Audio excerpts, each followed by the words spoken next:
बिस्मिल्लाहिर्रहमानिर्रहीम। वेले बह के तुसी बोर होंदे हो, चलो एक निकी गपशप आपे बिला करने होया इंजू कि जना गया हलवाई को उस आखते जी एक कप दूध का मचा दे ते बेचीनी में उस पर एक दो चमचा तल करके खिलानी है। ठीक है जी। वो हलवाईदार जे गया और हलवाई उसने दिता है जी एक ही गिलास पे दूध चाह दिता। उस तो बाद फिर उसी टेबलों पर रख सटस, लेकिन चीनी वाला जो बंदा आया जिसकी डाणी वो अज तक ना पहुंचा। इंतजार करता रहा, पिछों देखते रहे यार मत हूँ आज ले नहीं आया। उस फिर इंजू किया है कि दुध जड़ा है वो चीनी सुहा ही बस उस पी किता जे पी के रहना उतों देखता जी वो चीनी वाला जो बंदा है वो आ गया।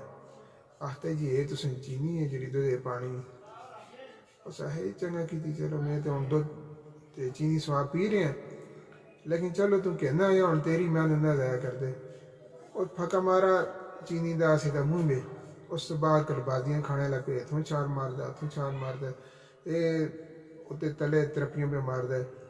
और लोग हैरान परेशान हो आती यार पता नहीं क्या मसला हो गया, दुध भी कोई खास है ये कि चक्कर है।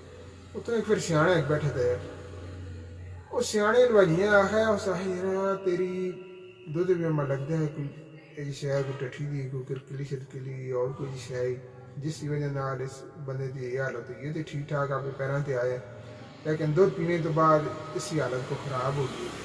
तो उस वे दुध बड़े बड़े कड़ाहियां में होना है, पंजाब की गल है।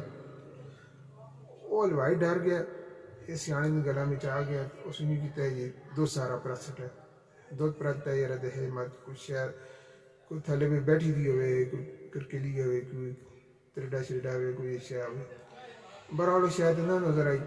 तो दुध सारा उस गोल चढ़ा। थोड़ी देर इस दियाँ फिर जियाँ छालां छालां ही कोई कलबाज़ें ही या वो करदों करदों सी खत्म हो गया।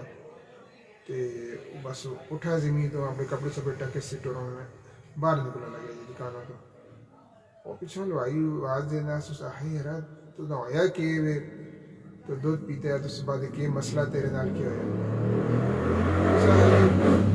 मेरे नाल और कोई मसला नहीं होया, मैं दूध पीता है। उस तो बाद चीनी तुम देर नाल आनी है, फिर मैं चीनी गिड़ाना रहा, मैं चीनी में पाई है मैं हो दुध में आलो जले दुध तला चला गया। फिर मैं कलबाजियाँ खानियाँ पियाँ तो चीनी में गिड़ाना रहे और तो मेरा कोई मसला नहीं है। तो ये बस को गल ही तो हम तुम देख लो यार कदे तुसा ही किसी जाई दुध पियो या चाह पीने हो चीनी बगैर होंगी बाबे दुध आ रहा है। तो यही तरपियाँ फिर तुम किसी जाई ना मारिए तो हो गए बेचारे का नुकसान हो गया तुम होरी का नुकसान ना कर सकियो। इस मारो में गल सुना सकी कि तुम पहली सुनी गई हो। चलो फिर और आइंदा किसी वीडियो तानी खुदा हाफिज़।